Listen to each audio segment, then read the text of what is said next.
Hey, hey. I was just jamming just now. I like that. Who made that intro? you're welcome. It makes sense. But I mean, I had a nice little connect because if you want to know the song, the actual song is called Powerball. But I think it's like by Topaz Jones. So yeah, it's a very good song. I challenge everybody to go ahead and show him some love, because the producer showed me some love by giving me the intro. So you can't find this intro outside of the Come Up series. So there's that. He always got some connect somewhere. I was about to say that too. Hey, look, he knows a guy that knows a guy. A valuable lesson: be good to the game, and the game will be good to you. That's good. All right, what you sipping over there, Tunde? Hey, just some red wine. Okay, trying to get my grown up. My grown self. I'll sit Is that port? with you. Yes, port? It is. Okay. Nice. At least I like the fact he said he's trying to get his grown man up. He's still working on it. Oh, here we go. Get him up. Sure. Look, he's bringing out. He brought out the green sweatsuit, so you got to be careful. That signifies growth. Hey. Wow. Hey. 10 years old to 15. Okay. Where the money reside? Just don't come out of nobody's car singing that song. Be good. All right. So what's going on with you guys? How you doing over there, Princess? Oh, we're good, man. We're good. Houston is acting like that divorced, separated family that's having custody battles. It's like 50 degrees in the morning, 85 degrees at night. It's like, baby Jordans, chicken. It's like, it's just crazy over here. Yeah. So yeah, but we're good. But Prince, how y'all got people stopping on the freeway, getting out in the middle of the freeway, twerking, bro? Really? Look, man. Wait, what? Yeah, so that was in the group chat. I think did you put it in there, or did I put it in there? You put it in there. You put it in there. Yeah. Hey man, it's Tuesday in H-Town. That's a normal Tuesday. Okay, no. So a little sidebar to that, right? Apparently, H-Town has become a spring break place now. Right? I saw that. Yeah. Because apparently Padres played out, and apparently Florida is too expensive, and they're acting like they don't want you there no more. And so people, all of a sudden, they twerking at a rodeo. No more YNs on the beach. Hey man, they can go to Galveston and play in that little coffee water if they want to. I mean, whatever they need. Coffee water is crazy. Oh no, bro. The worst part about that is like on the other side of the Gulf of Mexico, it's blue. The water is blue. I'm about to say, get it. Yeah. Watch out now. Gulf of America. Yeah, I grew up on Gulf of Mexico, so I'm gonna say his mama called him Clay. I'm gonna call him Clay. We're gonna go there. That's exactly where we're going. All right. So how's everything going over there with you, D-Lo, in the VA? We good. You drive around the 495, you might see a so-called dealership being protested outside of, but other than that, it's good. It's cool, calm, cool, copacetic. Okay, well, at least y'all ain't like us over here in Seattle. They're setting we setting shit on fire. So I mean, we'll get into that in a little. They're not there yet, bro. Everything. And Unc, how's everything going down there in the A? Well, how we do it in the A, bro. We just keep the same. It don't change. But I will tell you, I passed by a group of people charging their Teslas. One man was actually sitting on the hood of his car with his gun in his hand while he was charging his Tesla. Oh, so that was like a try me. Like I wish. Try me if you want. I wish. Would. Yeah. Is Georgia open carry? Yeah. Oh wow. Okay. I mean, that doesn't surprise me. We can go into restaurants now. Strapped on the side if you want to. Man, ain't nobody coming. Your papa goes in your fried catfish and look next door, and somebody got a little 45, little P9, all good now. Hey, look, I like the P9s, but we'll talk about that later on a whole different episode. All right, let's get into it. Look, listen, we got a lot to get into. So if you haven't been able to pick up on the clues, today we're going to be talking about Tesla. Like literally So much has been going on. I mean, literally, like when I just see my Twitter feeds, it's literally, you know, every tweet. every tweet. It's just like, we're just piling it on. So if you've been living, well, I think that everybody hasn't been living under a rock by this point in time. I think that we kind of know what's been transpiring. So does anybody want to give a full breakdown or a slight breakdown of what's, to sum up like the summation of how we got here? Or should it be me? Please. You're the master of Tesla. You know, here comes the separation. Here comes the separation. I'm gonna take this one. Oh no. So as we all know, we have a new administration, and one of the major proponents of how that administration has changed over, which is Donald Trump as your president of the United States, 47th president. Essentially it was by the big help of Elon Musk. Now I think that like the market was like okay with that, like it made its peace, and then Doge entered the chat. And Doge didn't just enter the chat, it literally gave itself admin privileges that normally, like in most group chats, you can't just kick everybody out of the group chat. You can leave yourself, but you can't kick everybody else out. Well, Doge decided, like, look, screw that. I'm literally I'm like, nobody's safe. Which literally put a lot of sour taste in a lot of people's mouths. I think that we're definitely in a FAFO season right now. And I think that a lot of the folks in whom which that supported Donald Trump, now President Trump, on the premise of the things in which that he ran on, are starting to realize when they say the pain that you're going to face, they didn't expect that the pain was going to be them. And they didn't expect that there's the Sith Lord, Elon Musk, would be the person that's literally like, literally bringing the pain. And which has literally got a lot of Tesla investors a little skirtish because, and we're going to get into it in a little bit as it pertains to like just breaking down, Tesla and our thoughts, as well as looking at things from the economy standpoint. But right now, Tesla is like kind of like public enemy number one in the media, in the markets, among whispers, politics. I mean, everywhere you look, it's like, and I think the thing is like, and what Tunde was saying, like, what we kind of like bring to the separation, where it's like, okay, hey, can you separate Elon from the company? Like, because Tesla, the company, is, I mean, they make dope cars. I mean, like, you can't deny it. But it's like we live in a day and age where it's like the temperature in the room has changed. Like the ingredients in the room have changed. Like, ding dongs don't taste the same back than they did in the 80s as much as they do here in 2025. Little Debbie cakes. Like it don't rock the same. You got chemicals and everything else in this one. They never go bad. All right. So now we're sitting here in a situation now where it's like, okay, I think people are like literally like they're really perplexed. They're really conflicted. They, you have folks out there that are wanting to buy cars or wanting to lease vehicles, and they probably had their sights set on EVs, and they were probably set their sights on Tesla vehicles. And yeah, now you got this like great migration from Tesla as it pertains to previous EV vehicle owners.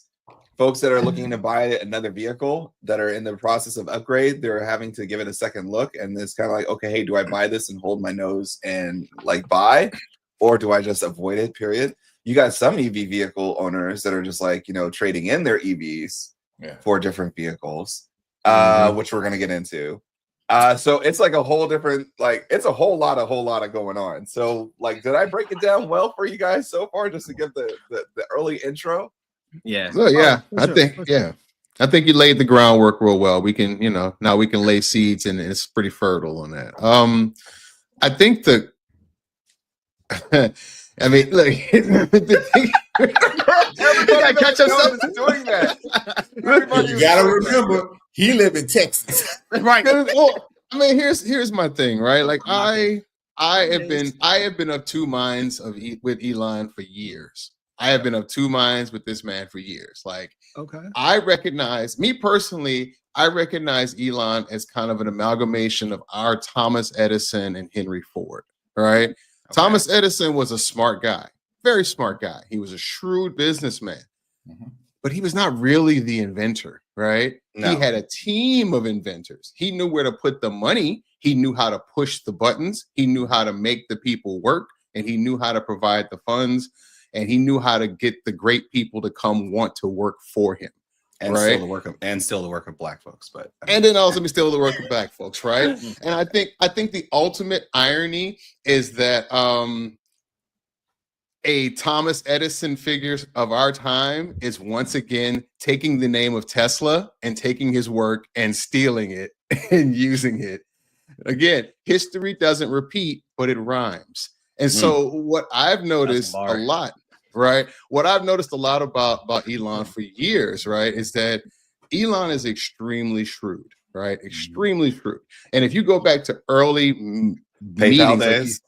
We're not going that far back. Okay. Even X, we can go to, what was it, Zip2, right? We can go on back there where, he didn't have any hair up here. It was a whole different world, right? He was a different Elon. He told, and this is in Y Combinator, right? I think it was Sam or somebody. He told them, it was like, look, I started a company because I wanted a whole bunch of money. And at the end of the day, that I wanted to do what I wanted to do, and there were things I wanted to do, and the only way I could do that is I could make a whole bunch of money. So that's always been his goal from jump, right? Yep. And I think he's had parallel goals, or at least he's put perceptions of parallel goals out, right? Save the Earth, save the planet, go to Mars, go this.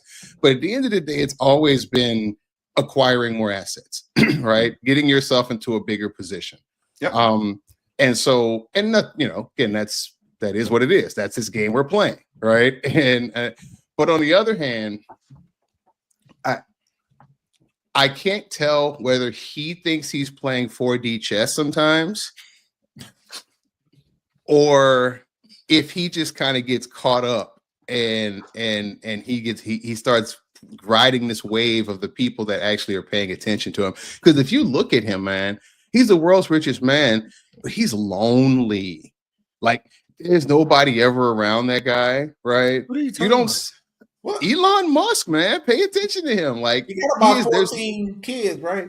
That ain't, but he only he got company. Think about it. Why are you, you know what? Continue. Why you only see no. with him? Yeah, continue, Princess, but I got questions for you. Yeah. I got answers. Look, here's the thing, right?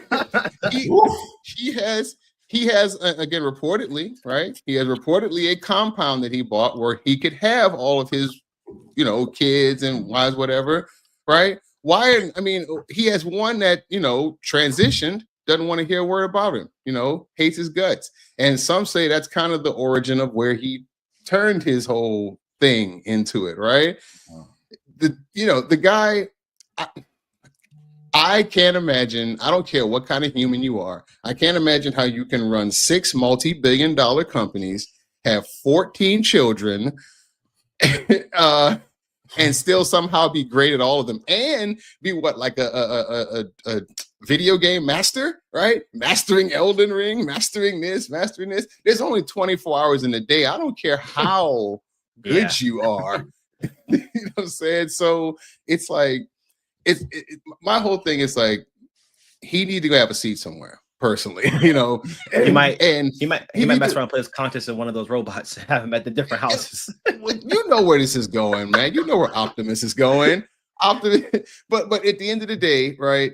It's all been about capital accumulation with him from the jump, right? And that's always been step number one. So you always know that the MO, right? The MO of somebody, when they tell you who they are, believe them, right?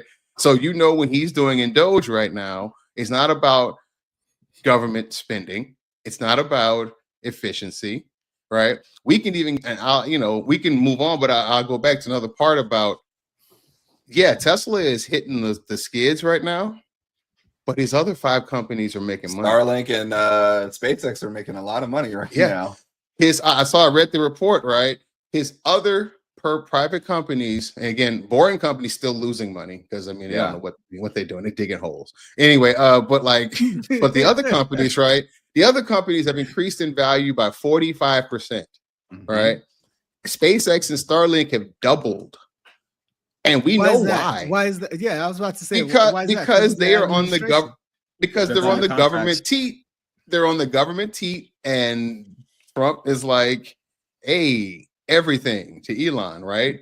Give all, who's NASA, right? Who's Boeing, right? Who's the FAA? Who's all these people, right? That are in their way. Elon can do that. Elon got company for that. That we already given him $40 billion in contracts for. I get on the Tesla plane. Look, I ain't, but they building one for Trump, and no comment. You just said it all. Yeah, I know. Look, they're building a new Air Force One, and Boeing is building this one. They're talking about rushing, and I'm like, rush away, brother. Boeing clearly, no offense, Tunde. No, I know that ain't y'all, but I mean, like, why catch a bullet? Yo, Tunde's like, wait a minute, how am I catching strays? He's like, well, I'll take a sip, Tunde. Take a little sip. I got a question for you though, Prentice. Okay, here we go. Isn't that everyone's goal is to gain as much capital as you can? Accumulation. Accumulation. I think that is definitely the goal, but there has to be a line between like how much harm you cause and getting your own accumulated capital, right? You got to do it with grace, for sure. There are people that look, Tim Cook is probably harming a whole lot less people for his billions than what's going on right now. And I don't mean to put him out specifically, but I'm like, an iPhone is, yes, there are some economical and environmental issues going on with that we have to discuss and not ignore. Yeah, but it's definitely not cutting off your Social Security. It's definitely not running up in the inner workings of a system that everybody depends on and don't even know it exists until it's broken and you can't fix because you don't even know what's going on in there. So I think get your money, but keep your morals on the way, or at least try. Well, okay. So I'm just gonna say this, and Mark has finally convinced me to go to the EV world. I had been fighting it. I believe in that gas, like hearing that sound when I start the car. Know it's running. You sitting in a Tesla, you don't know if the sucker running, not running. It's braking for you. I'm like, wait a minute, okay, you're doing a little bit too much. But he said, "Let me drive." That S Plaid was just calling my name, man. That thing is a beast. I was sitting up here like, oh, the S. Okay, that S Plaid was like S Plaid, yeah. I wanted it in the satin black, with some Batman stuff on it. I wanted, what look nice. All this happened, and I'm like, wait a minute. I can't imagine me having to fight my way because somebody want to burn up my car. I'm at the charging station. Somebody coming at me. I'm coming out the grocery store. They didn't put a big X or something on it. I just know how I would feel. Y'all be bailing me out, trying to we gotta do a GoFundMe for Uncle Charles because he lost it. I could not imagine getting that call at midnight. Yo, we gotta get Uncle Charles. Uncle Charles is gonna be like, look. We're gonna go hurt some people. I can't tell you how. I can't tell you where. I can't tell you when. Who's coming? I just need to know who's coming with me. Who's coming? I've already noted notated the lawyer. Look, don't comment for that. Don't do that. Hey, look. I've already notified the lawyer and called the Uber. Well, I already know Tunde gonna be. I am not partaking in violence. Tunde will pray for us. Violence is not the answer, people. I mean, let's think about this. Best defense. No, Charles, you bringing up a lot of great points because when you think about it, you got to look at it. Why can't we separate the company from the man? Yeah. I get it, Mark. You've talked about this several times. You got to look at a company. You got to look at, we're the board of directors, we're the CEOs, and all of that stuff. But there's a lot of hardworking engineers that really put really dope product together in the car. Mm-hmm. I remember years ago, I used to advocate, hey, you got to get a Tesla. You got to get a Tesla. I thought you were getting a Tesla. Exactly. Well, there you go. I was going to. I feel like I'm the fruit from the poisonous tree here. See, I was gonna give you a flower. I'll leave that to one person. Look. He's like, hey, it's good. I got families that got Tesla. I got friends that have Tesla. Mm-hmm. I have Tesla. Parents has Tesla. But when I think about it, it's a lot. It's a lot of people. I mean, well, first of all, even along with Mark, I think my dad's really good friend. He's at Tesla from the jump, from the start of it. Like, when Tesla started, and he's always talked about it, but I didn't really care about it. Mark's talking more about it. I'm like, okay, this makes sense because I don't want to be at the gas station buying gas. Not at $6 a gallon in Seattle up there either. Look, Princess, listen, I don't even remember that hurt my heart, man. That hurt my heart. Buy gas? Like how? I don't remember this thing. That's a grocery bill. That's very inconveniencing. My hand was shaking, pumping. I was like, 5, 10, 3. That was too much, man. It's about $7. When does it stop? Yeah, I'm coming from $2.50, and we all groaning, and they over here like $5, $6. Like, wow, sale. Like, no. Exactly. I don't even know that feeling no more, though. So sorry you have to go through that, right? But it was traumatic. It was okay. But when I think about it, right, I have friends that left Tesla. They bought Tesla and decided to trade their Tesla in for Rivian, right?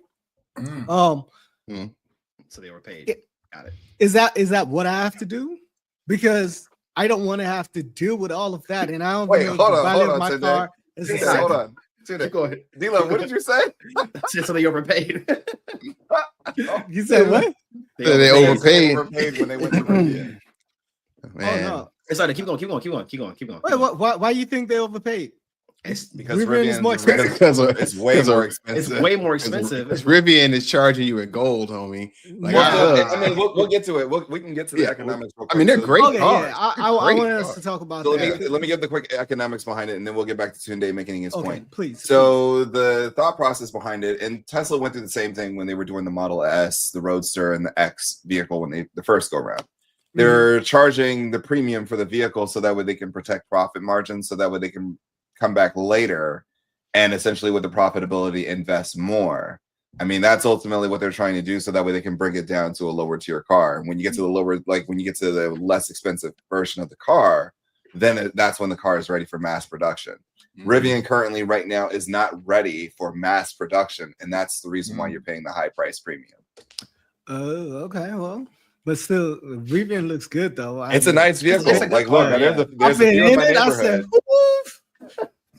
But I mean, I'm not like the price that they're charging for their vehicle is just like, you just know that you're paying a high price premium for the car until it can get to a certain massive set of scale, and then when you get to mass scale, then the price comes down where it's actually average.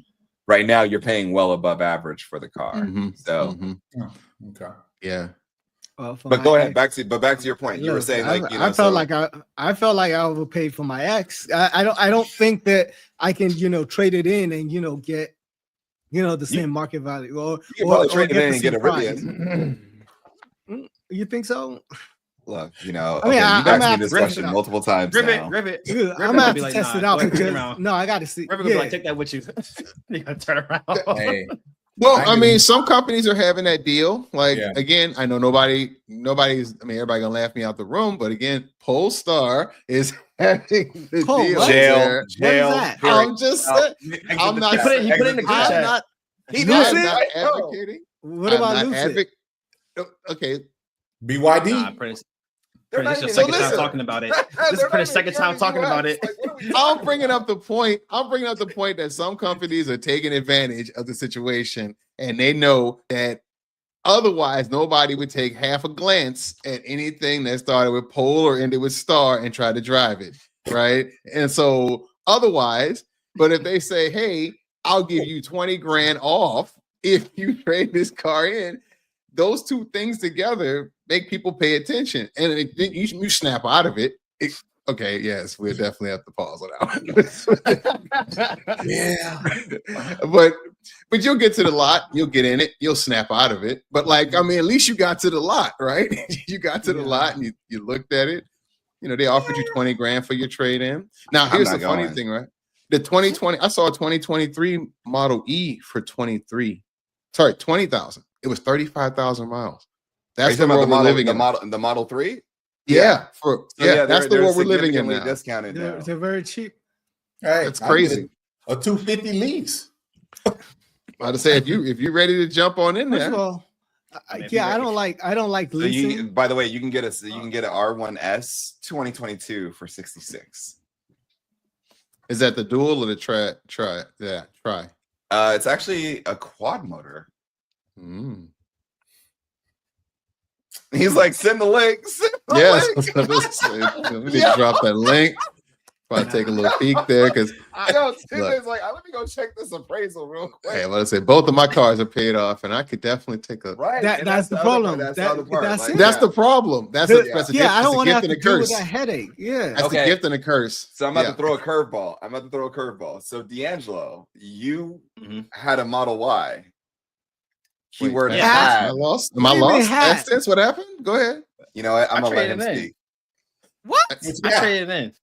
Wait, wait. Like, let's give some details though. Yeah, let's double click on that. Buy the Model Y. I bought the Model Y in the winter of 2023. Was it, Mark? I think it's the winter of 2023, going into 2024. No, I remember. I think so. Yeah, because like Tunde, Mark called me and was like, "Hey, you might want to take a look at these Teslas." So I'm like, it was like the 1.9% or something like that. At the time, they had a lot of promotions running too, and then shout out Mark, he gave me a referral code. So I'm like, hold on. I can get this stack on top of that. So I'm like, let me just go into the dealership, and test drive it. I fell in love. I ain't gonna lie. I fell in love. I said, I need it.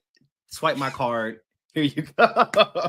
And then a few weeks later, it was look, swipe it. Take it. But it got to a point, I think it was after President Trump had won the election, and Musk was on the stage and he did that action that we all saw live. The salute. And, yeah. He did that, and that kind of it felt weird watching that, honestly. And then in the ongoing weeks, seeing all stuff that was coming out about Doge and all that jazz, I just did not feel consciously. I did not feel right getting in that car every day, knowing what was happening. So it got to a point I was just like, I have to get it. I have to get out of it. Like, no, we're wrong. Like Mark said, they were great cars, right? It's just I did not feel right getting in that car every day, knowing what was going on in the world, especially knowing how close to home it hits as well too. I couldn't stand beside it. So, man, you hit on a perfect point that people miss, right? Cars are sold on emotion, right? There you Literally. go. Cars, shut up and take your money, right? Cars are sold on emotion, right? Not just do that. Yo, if you look at car commercials, they're not getting all technical with you. They're not talking about torque with you. They're not talking about nobody can quantify this stuff. Nobody cares, right? They're not talking. Do you know what they're talking about? They're talking about the feel, right? Like, how do you look in this? How do people look at you in this? Yeah, like they saw me. So I got the Model Y and I'm playing Rick Ross. I'm like, I'm on my way. but the thing about human psychology, right, is that stuff is, look, it's just like this. Yeah, there you go, right? But it's just like the stock market, right? If you go parabolic up, what happens? Parabolic to the downside, right? And so if people feel a certain way, like this is how you feel driving the car. This is how you should feel when it comes to buying the car. Yeah. And how do I feel every single day when other people? I step at a red light and I look over, and people look at me, and they give me that look, and even if they're not even really looking at me, I'm kind of feeling some kind of way. So sometimes I think it is a look, right? Yeah. And I don't want that kind of stress driving no car. Who wants dad to do that? You know what I'm saying? No. It's bad enough. I got to stress about paying for the car. I got to stress about driving on a 10-lane, 80-mile-an-hour highway in Houston, Texas. You know what I'm saying? I definitely don't need to be stressing about everything else that comes with the psychology of the car. You know what I'm saying? So Hey, he hits on that point. That is so You interesting. think about I'm escaping. Huh? I'm escaping. Yeah, it's like you can't. They didn't get me today.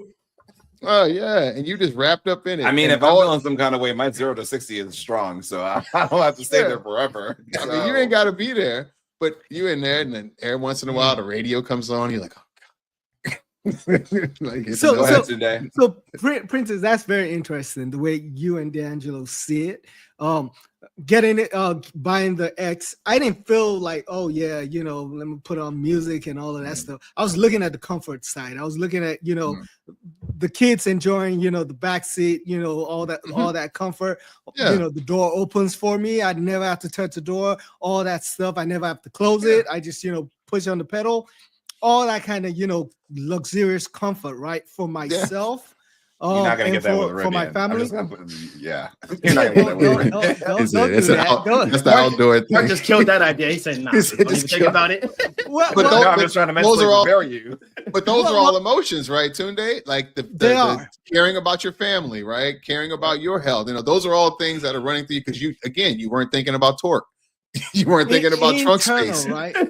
Well, when you build in the car, the specification, right? You're looking at all. Yeah, of this I mean, because when you do that's by then you're right? sold. By then you're sold already, though. That's when you're getting into the details. Yeah, your heart's already in it. Now it's time to put your brain on it, right? And that's how they get you. That's how cars are, you know. Without question, that's every car. I mean, the only cars I've ever owned is Mercedes and Tesla. Well, actually, Infiniti as well.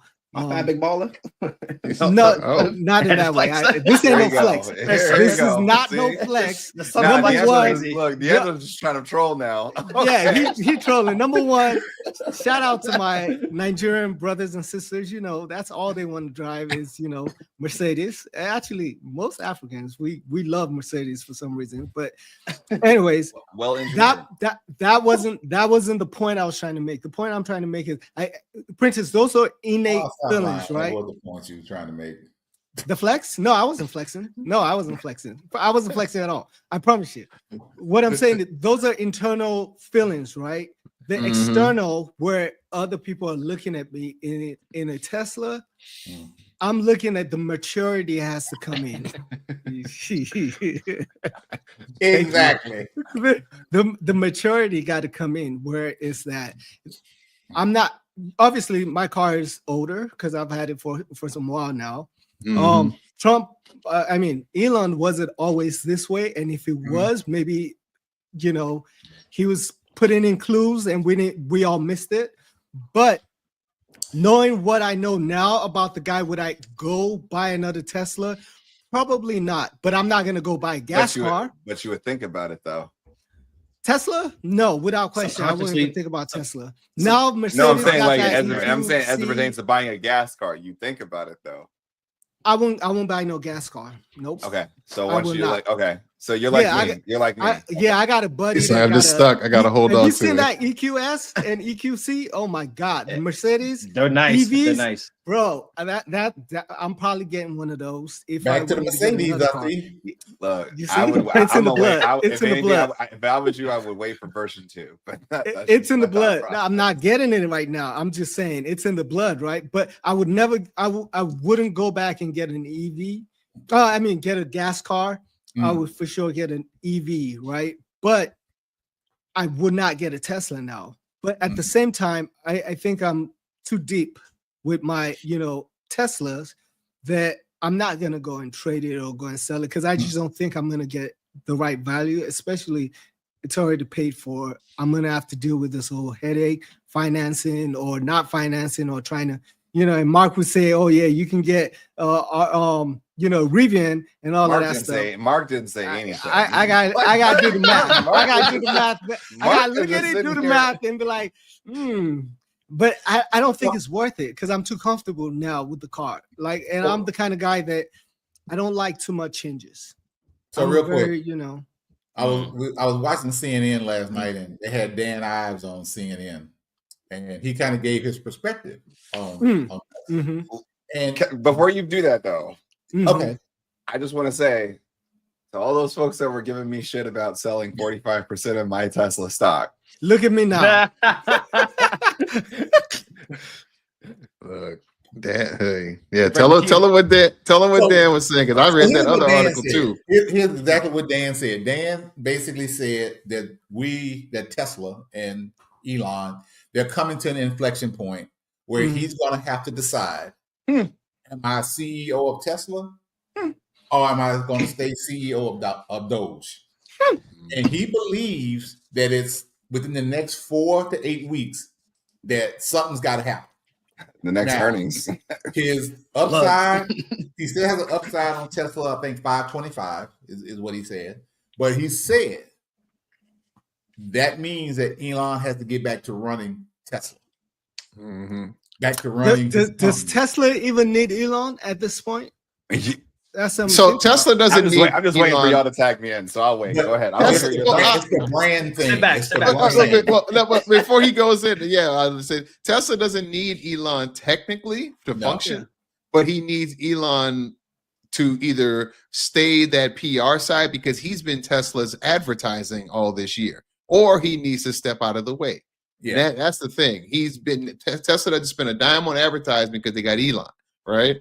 But that again can boomerang on you. So Bezos on the board of directors.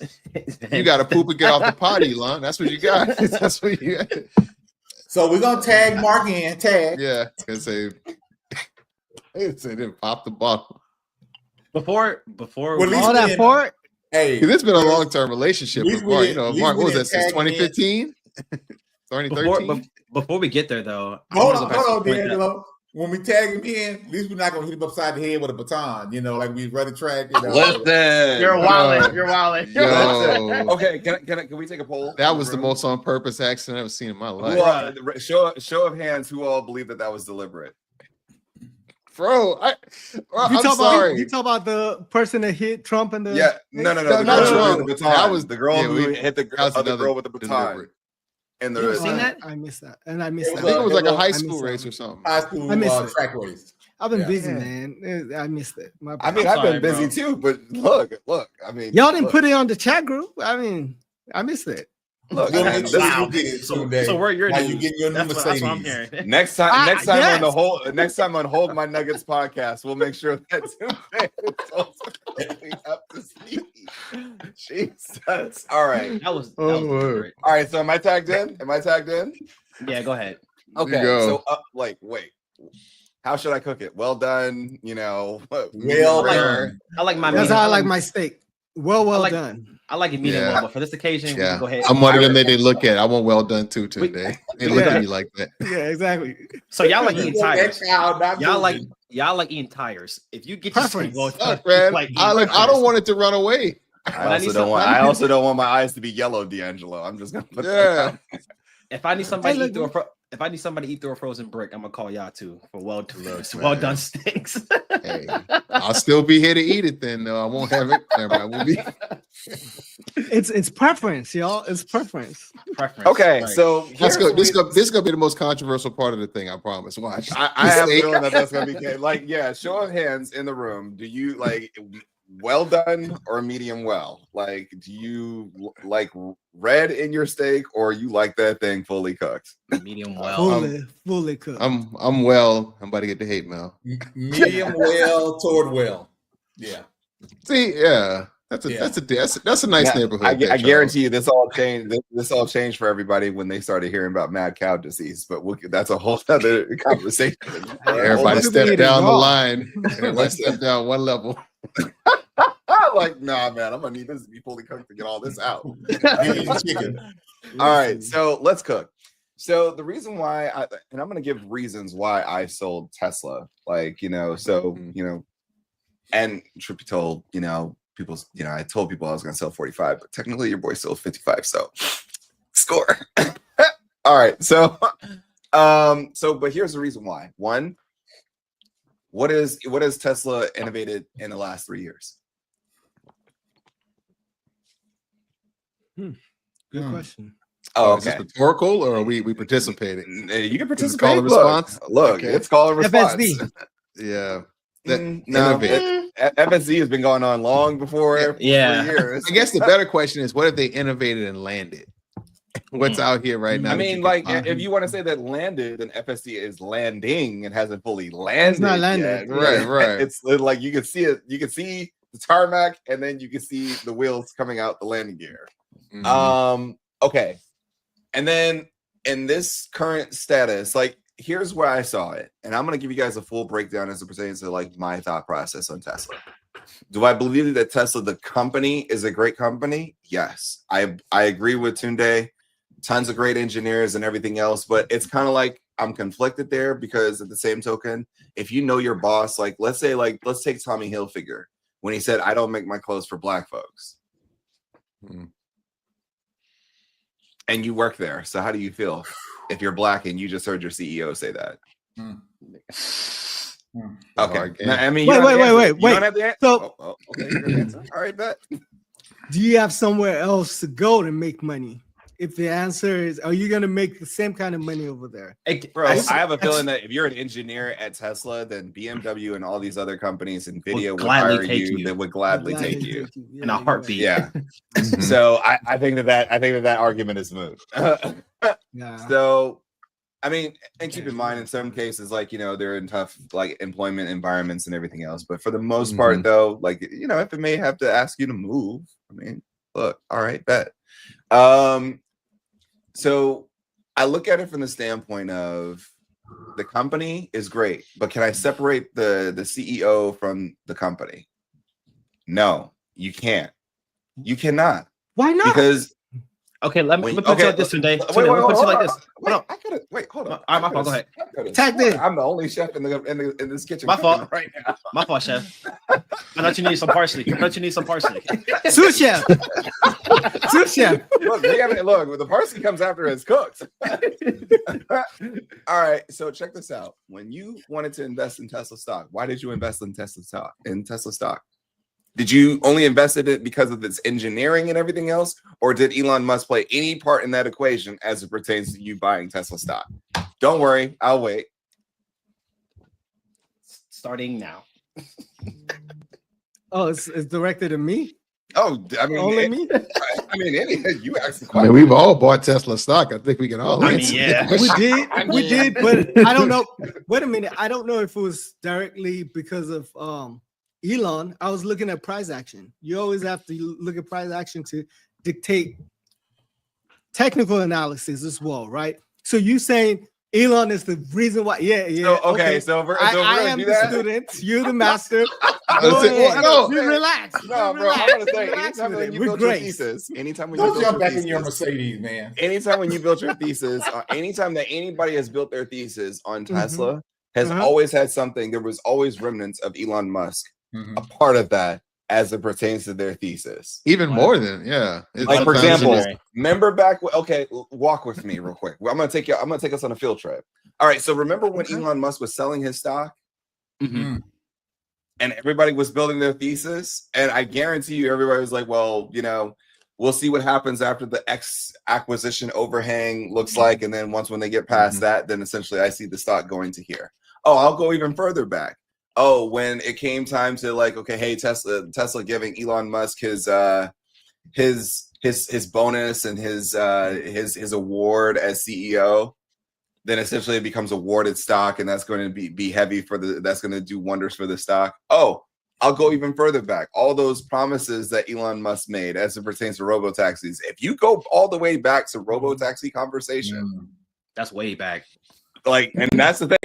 I have to give a huge shout out because I owe this young man an apology. Andre Love, my mentee, he is a huge BMW fanatic.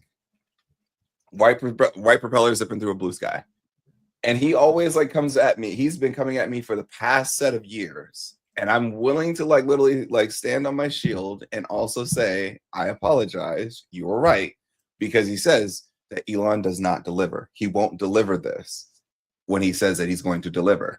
And for a lot of times when he couldn't deliver, it was always the next thing that I put towards people's attention. So if I couldn't deliver you robo-taxis when I said this, that when he said that he was going to deliver this around 2018, 2019, and then you had people like Kathy Wood jumping on the bandwagon saying robo-taxis was a huge major part of the play, and that didn't happen yet. Now you're bringing robo-taxis. It's 2025, and it's not even for the masses. It's for a small state. Let's also take into consideration that let's look at all the loans that Tesla took out. Wow. And its stock is also dedicated on right now, and hence the reason why is like, okay, hey, you don't want to see that stock go into free fall. You know, now it's not to say that the company can't weather it, but if you start seeing that these sales drop, and here's the other one. I'm gonna eat my own words here, so that way we're on the same page. I'm like I said, I'm willing to go down on my own shield here. Remember the thesis as it pertains to like, okay, is Tesla a car company or is it a technology company? Okay, we keep talking about Optimus, we keep talking about Dojo and all this other stuff, and yet look, let's look at it. Let's look at it. And I'm glad I did that bull versus bear, me versus me, because I'm like, look, okay, now it's like I can see it, and it's like the other me won. The other me won the argument, because in the grand scheme of things, it's like, look, there was a lot of promises that literally said that Tesla is a technology company. No, Nvidia is a technology company. Apple is a technology company. Meta is a technology company. Now, their CEOs may be on some paraholic fuck shit, but that may be something different. But at the same token, it's like at this, like what we're looking at is Tesla is currently not a tech company. Their stock has run on the premise that it could be, but if we're going to put in our Jay-Z quote, I tell you how it is, you tell me how it might be. So let's let the truth have its day right now, and let's say what it really is. And what it is today is it's a car company. It's a car company that is literally like ultimately, and here's the thing, Tunde, we're gonna find out like in the next 4 to 8 weeks, we're gonna find out if Tesla is a true tech company. You know how?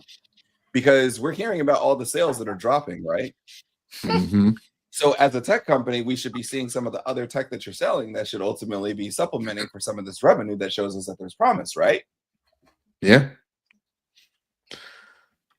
And that's the problem. And that's the reason why for me, it's like when I got to the point, I said, okay, hey, I can't go on this merry-go-round anymore.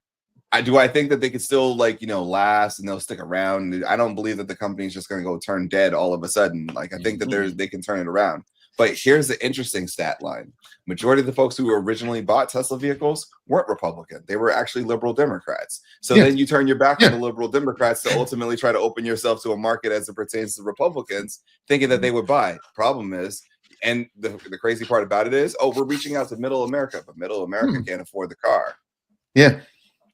So now we're gonna discount it. We're gonna get in bed with all these other folks, and then we're gonna discount the price. Well, we discounted the price. Like buying a Model 3 at $23,000 or $26,000 was ultimately the objective that everybody wanted to 5 years ago. And now nobody wants it.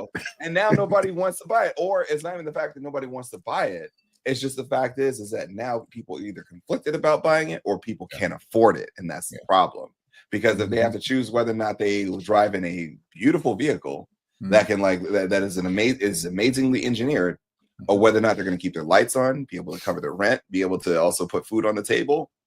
You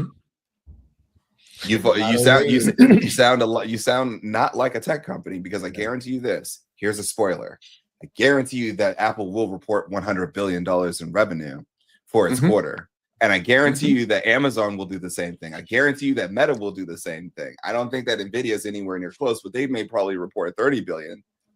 And then probably have about 5 billion in profit, maybe.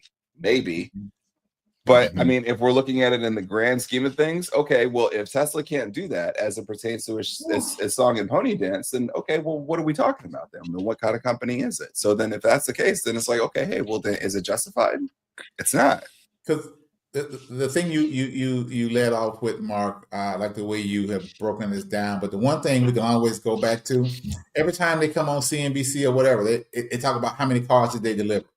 It's not about the tech company. It's not about the tech. All the other things they're doing. Well, their car deliveries are down by 30%. If that's all you hear as an analyst, you already know it's going to sell off. You know that. Yeah. So unless you got something else to bring that revenue back up, it's like, oh, you in trouble. And here's a response to that, Uncle Charles. Like me and Dan Ives, this is where Dan Ives and I are a lot alike. We're permabulls as it pertains to tech companies. Yeah. Because we firmly believe that you can't have a world that succeeds without tech essentially at the forefront of it, given that essentially that's now the new era in which that we live in. You can say agriculture companies, industrial companies, and everything else, they can participate. Hell, even financial companies can participate. But in the grand scheme of things, they can't hold a candle to tech companies. Because of the revenue that they generate, because of the amount of GDP that they actually produce. Like, if you really think about it, what would be America's GDP if all tech companies literally, like, if their revenues were like, what would be America's GDP if all those companies that I mentioned that brought in $100 billion in revenue per quarter dropped to $50 billion that quarter? We moving. Shout out to Gabe. Shout out to Gabe. Costa Rica sounds real nice. Look, now Mark made a good point about, you know, doing a song and dance for your users, and it takes me back to a conversation that me and Mark were actually literally having. danced in China. It goes back to a conversation that we had, and Mark was telling me that, you know, Tesla's original consumer base was liberals. Right. So now when that's your original consumer base, right, and you align yourself with the far right, and you know, you want those dollars, right? And it's funny because you're gonna align with like the most malicious campaign, and then especially align with a party that believes climate change is a hoax, but this consumer base is eco-conscious. And where are we going? Because 1 + 1 is equaling fish. Where are we going? This is where the 4D chess model breaks down again, right? Again, I was having this debate, and I think me and Mark, we were having to talk about this when I saw him doing his heel turn, and we were like, okay, well, he's like, okay, well, he's saturated the liberal base, right? Everybody and their grandma that votes progressive and that has any kind of thing has bought a Tesla that can afford a Tesla, right? Mm-hmm. And so where else are we going? We need to go other places that aren't checking for Tesla. We need to check on Republicans and this. And I get that, but I also get back to the point where I was talking about with you, D'Angelo, that buying a car is emotional. And by the time you double back to go to Republicans talking about, hey, I'm a big, Roman salute dude or whatever, buy my car, that car has already been labeled as the liberal, puppet car, the liberal neo-hippie puppet car that is everything wrong with the West Coast and regulation and all that other stuff, right? And so by the time you go to pivot to try to get these conservative people as a symbol of something they hate, right? And again, conservative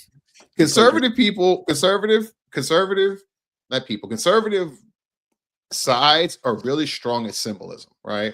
They keep it really simple and tight and symbolic, right? Yes. Like they don't have to talk about policy. All they got to talk about is Pelosi. You know what I'm saying? Like, and that locks up everything. You know what I'm saying? So you don't have to talk a lot. You can put it on a bumper sticker, and it meets with them. So Tesla was already a symbol of like, I don't want to be like them as a conservative. Yep. The Model 3, the S, and the Y. But the Cybertruck, I don't know. But here's the thing. The Cybertruck might have been for... No, the Cybertruck was planned for conservatives and people on the liberal side that, want to see something different and disruptive and innovative.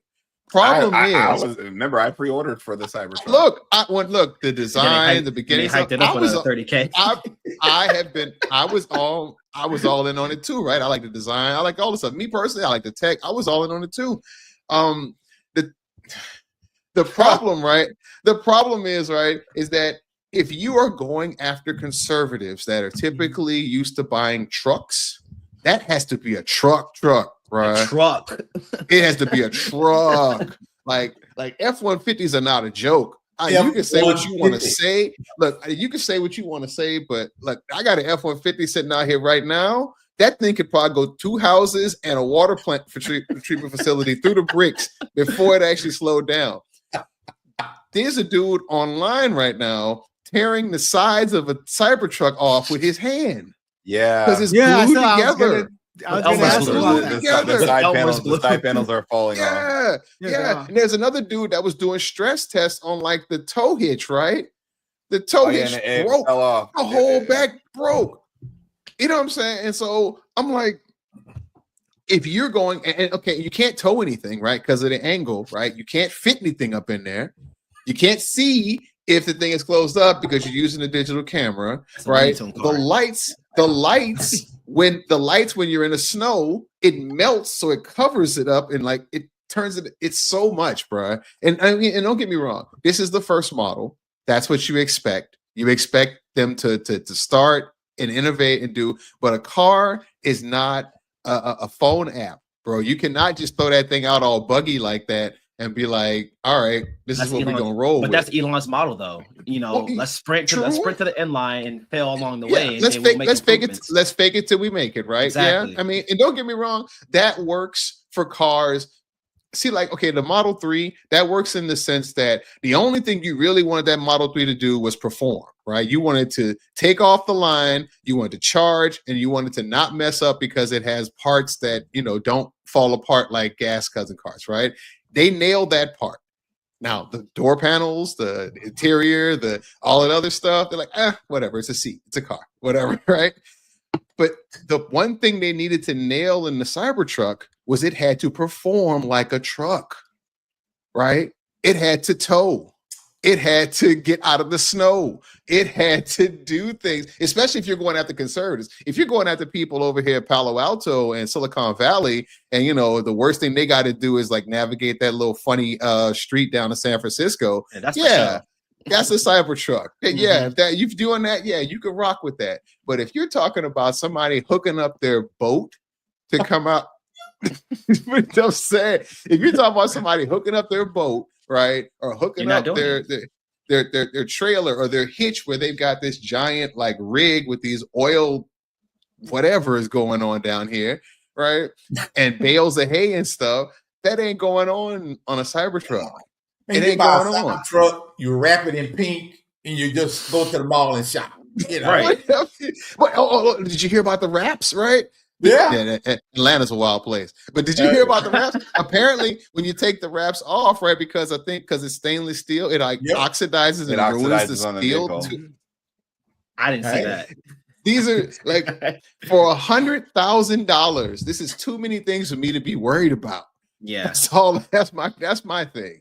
Right. And so I think like that just wrapping it up, right? Emotion is what sells cars. The simplest thing to like literally like think about the Cybertruck is it's like watching Dwayne Johnson do Shazam, or not Shazam, but Black Adam. You just made me cringe. You just made me cringe. Like that's the point. Like literally, that's the side that I would say that would be the Cybertruck in the entire launch. It's like, okay, hey, it's a, you know, hey, like you bought it.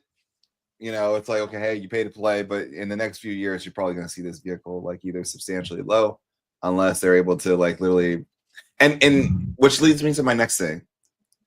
Do you see Elon Musk walking all this back? Walking what back? Everything he's done? You know what I'm talking about. You already outside. You're talking about the Roman salute. Meet me outside. Yeah, you already outside. But let's go back to something. Look, if it starts raining, you got to go inside somewhere. Yeah, I want to go back to what Tune said. He talked about maturity and separating the man from the company, and I don't think you can do that, right? Like, let's say, like, I admire Jolene and Mark for the things they've done for the Come Up series and things that they transform within myself. Now, let's say Mark and Jolene go out on Capitol Hill and they're showing their tail, acting crazy. You're going to look at them weird. You're going to be like, hold on, I didn't know he was like this, but now he's showing him true self, right? The Come Up series will take a hit. People will unsubscribe from the Come Up series, right? Like it's going to take a hit. As a CEO, as somebody who's a leader at whatever brand you have, you are tied to that brand, right? It's hard to separate the man from the brand because you are tied to that brand, right? You can't just say, oh, I'm gonna ignore this, but the company's doing well. True, but at the same time, it goes back to that psychology, right? It's how's that working out for Target? Oh, okay. All right. Look, I mean, I even went to Target the other day just because I didn't buy anything. I just wanted to browse, see what was in there. I mean, like it's it's like it's a I was about to say, D'Angelo, did you not get the memo? no, I got the memo. I got the memo. Oh, okay. He's like, I didn't come in here to buy anything. I just wanted to see. Look, I'm going here like everybody loves a train wreck. Have y'all not seen the videos where people are literally just doing just what D'Angelo did? They are walking into Target, videoing just to saw see that Uncle Charles. Yeah, who's in there and who's not in there. I think it messes up their It's better than some people doging Target like that. They gotta start video. charging. Look, y'all better be careful. They might start charging cover. They're gonna charge a cover again. I need a $5 admission. Look, you want to turn Target into a petting zoo? All right, look, I'm gonna charge you a $20 cover. Free for That'll ladies. be the blackest 29. thing ever. That'll be the blackest 20. thing ever if they cut DEI charging a cover. So I got a question then. Free for ladies till 10.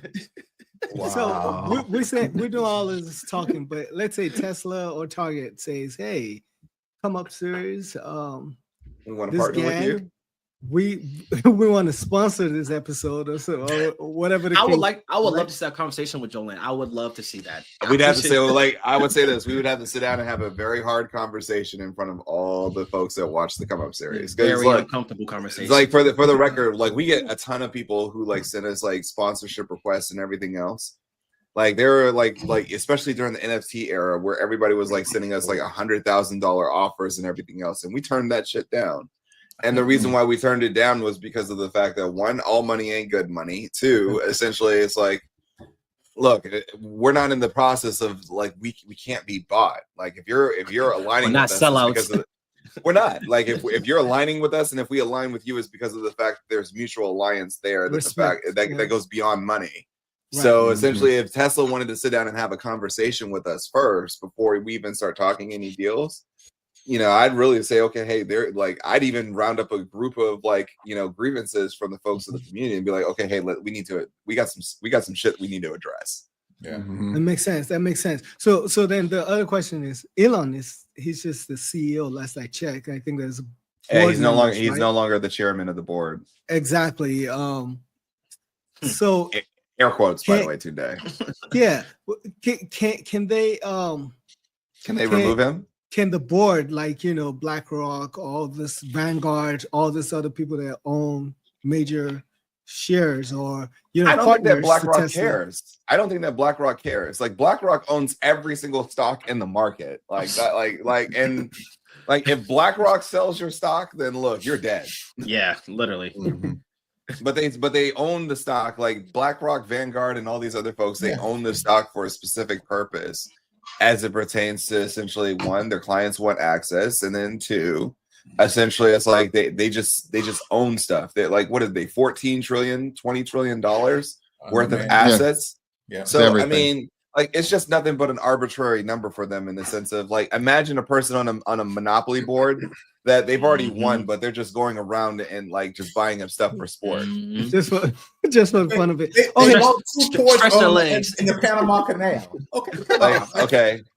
Like they're buying Oriental Avenue just for sport. Yeah. Yeah. Okay, so Elon can't. So Elon can't leave Tesla unless. So no one could kick Elon out of Tesla unless he can be chooses kicked to out. leave. He can be kicked out. If the board votes with no confidence, but the thing is, the question that you have to ask is, one, how many votes does he control? Not only just his own votes, but also the proxy votes that he controls. Like Mark Zuckerberg, isn't his brother on there? Yeah, so Mark Zuckerberg also owns the proxy votes for a lot of the shareholders that are a part of Meta. Same thing could be that we could say for Elon at Tesla. Mm-hmm. So again, there's a lot of questions out there, but essentially if it really came down to it, they could make a vote and say, okay, hey, well, we're voting you out. But it would have to get here's what it would have to look like in order for that to happen. Sales would have to be significantly down with no potential recovery in sight. I think that before that, we're just seeing the fallout. But essentially, like you're just seeing the initial response, and ultimately it just happens during correction. Now the question is, what happens to Tesla stock if the correction's over and essentially it's still in trouble? Now that becomes a whole different set of conversations that need to be had, especially if you're a growth stock. Mm-hmm. Like the thing is, I always tell people, like people will rock with you, like, you know, after a while. Like, let's take a person that we all have, that one person in our friend group that probably is an annoying person or whatever, and we know that that's just them being them. And it's like, you know, people tolerate that until essentially they no longer tolerate it. And then after a while, it gets long in the tooth where they no longer want to tolerate it. And it's just like, okay, hey, like, we're trying to move on. And essentially, is this just you being you, or is this you just being a jerk? And I think that that's ultimately where the markets tend to move fast in that arena. But again, I don't think that we're there yet for Tesla. I don't think that we're there yet. Now, the thing is, what could trigger first? Could it be the people that trigger the stock first? Or could it be the fact that those loans that are also on the books for Tesla that they owe, that they got, that they, and here's the thing about a lot of corporate loans. You have to maintain the stock at a certain value in order for you not to essentially, like, you know, it's margin call hour. You know, the dudes in the suits start showing up to your offices and be like, look, we need to have a conversation as it pertains to assets and liquid assets for you to come good. So again, you know, you have to think about it. You spent $40 billion on, or $44 billion on the Twitter acquisition. You probably financed some Tesla stock there. Now, I was about to say, wasn't that purchase tied to the stock price as well? Yes, but I don't know if he's made good on that and ultimately turned it into cash or whatever it is. I mean, you have X amount of Bitcoin that is also sitting on your books. Bitcoin is not trading at where it was in the highs, but at the same token, they bought it at the lows. So they're probably okay there. And if they're still holding, then on top of that, you also have to look at it in the sense of revenue sales. So if revenue sales across the entire board globally come to a halt, I think that we will probably see this man change his tune. Why you say you don't think so? You can change your tune, but you've already done so much damage. Yeah. So he's in the Rudyard, he's in the Kipling environment where how the leopard got his spots. I think there's a certain point where, I mean, certain people are not going to forget certain things, right? Yeah. Like, I mean, again, and I think not to draw too much of a parallel to it, but you know, Kanye's figured it out. And I mean, Kanye's got other things that Elon doesn't have, namely melanin, that will definitely hold him back a little bit more than he thinks, right? But Kanye, right? Kanye's career parallels that, right? Kanye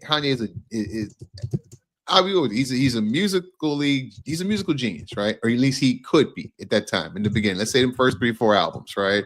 He had hip hop in a chokehold, right? But he, for some reason, always felt he had to continuously escalate on the other level. Yep. In addition to his music, right? And you saw the pattern, right? At first, you know, you were kind of shocked by it at first. And then, you know, then you started seeing it as a true pattern. Like, okay, he go away and then he come back with, you know, I'm a woman now or something crazy. And then you'd be like, what? Kanye tripping, Kanye bugging. Then he'd run the news cycle. And then a week today. And then a week later, because here's the thing, right? Here's the thing, right? Why that it started though? Princess, wait. Because it got crazier than that. That's the thing. Because that's like, extreme. Let's go back, right. So it started out innocuous, right? When I think it was Graduation, he was releasing, and he was going up against 50, right? And it was like they made this big beef, right? And everybody knew it was a joke, right? But it was like a competition, like, okay, well, you know, whoever sells out first week, right? And that is what he thought was what made him outsell it. Now, what really made him outsell it was those Friday drops that he was doing. Those music drop, Good Friday drops. Oh, those are still beautiful things. But like that's what made that made him win that. But he took that as the controversy. And so he saw the pattern, right? And then he did something real. I forgot I think it was the slavery was a choice move or whatever. Then he got exiled to Italy, then came back with his magnum opus, right? My Dark Twisted Fantasy, right? And then he comes back and he's something crazy. Then it's I Love Hitler. Then it's this. And now we're literally printing and selling swastika t-shirts and we're married to a woman who just literally is an art piece for you, who comes out naked everywhere you go. I heard all his women, he made them do that. Like, I mean, I didn't realize that, but pattern. I don't Somewhat think of a pattern, I don't think but- he had to make Kim do anything. I mean, look, Kim, no, no. Oh, what's I don't that think he other had to make lady? Kim Short hair? Kardashian. Yeah, well, Short hair? the sensory. I mean, look, you know, She came look, out on Shay Shay. Shout out to Club Shay Shay. She talked about it that he literally said, "You have to do this." Like, I mean, she was look, crying. She didn't she want to dress naked. Whatnot. But put it he this made way, her do bro. that. Yeah, Like, I $5 find it, million I find it very interesting. interesting, Tunde, the things in which that you are aware of. yes, and not yes. aware of. The things that you are not aware of. Hey, How are you aware of this and the other shit? Yes. That we I was talk gonna about? I just told you, Club Shay Shay. Look, I just told you. Club Shay Shay, huh? Shay Shout out, Shay, shout yeah. Lakers in 5. Lakers in 5. Exactly. Look, But no, but I Club think, Shay but Shay, man. But to wrap that up, right? I think Elon has got to the point where his escalating things that he would pull to like grab attention or drop attention from something else that's not really going that way it's a, you know, you're getting diminishing returns at this point, right? You know, and it's going, and him trying to pivot back is not going to be as easy as trying to pivot forward. He went too deep this time, right? I think so. Like in the I agree. liberal side, right? So here's the parallel, right? When he was over here talking about saving the world and saving the environment, he wasn't on stage holding hands up and throwing X's with Obama, right? He wasn't like on stage high-fiving Pelosi or talking about how we're gonna, like, you know, build the world and make solar panels on every, you know, on every conservative skull. You know, he wasn't like, you know, he wasn't like that. He's like that now.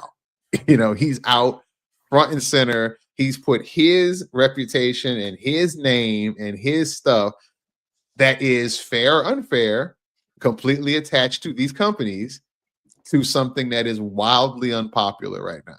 So Wildly unpopular.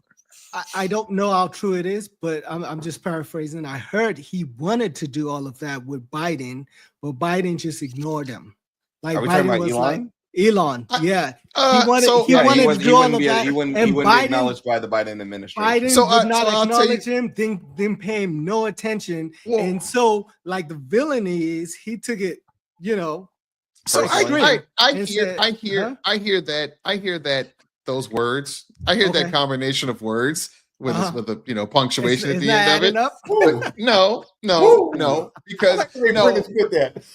no, because because at the end of the day, Biden didn't stop handing them $1 billion loans. Tesla didn't stop getting contracts.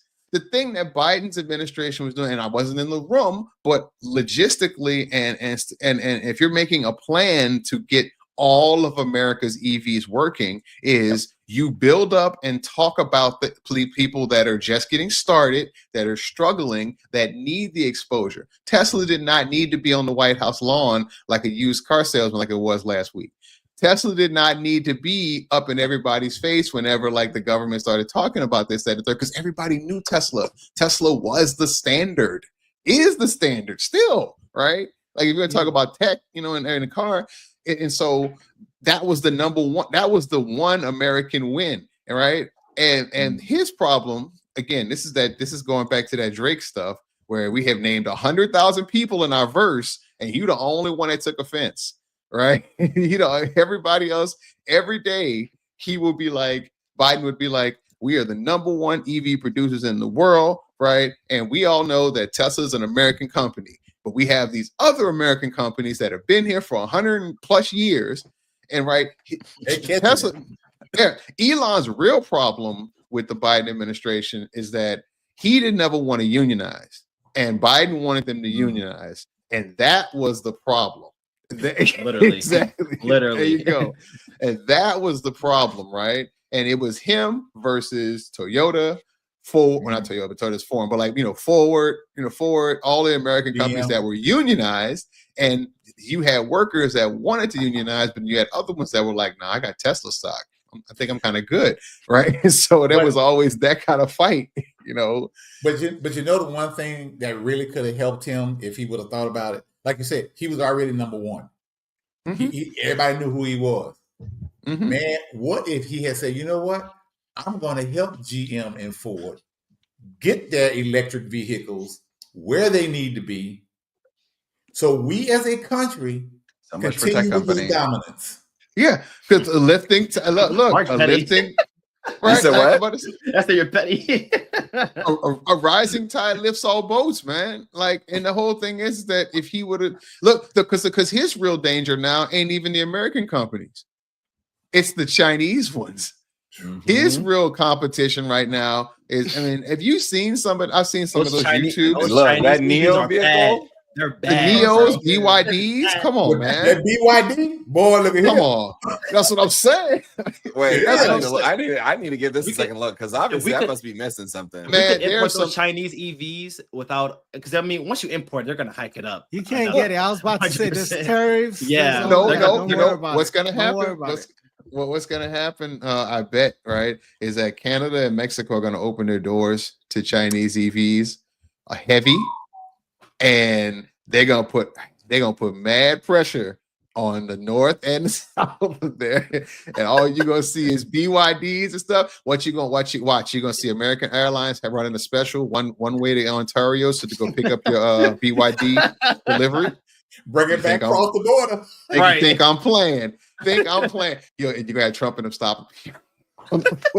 Well, they did just announce on February 24th that they are open for business. So who?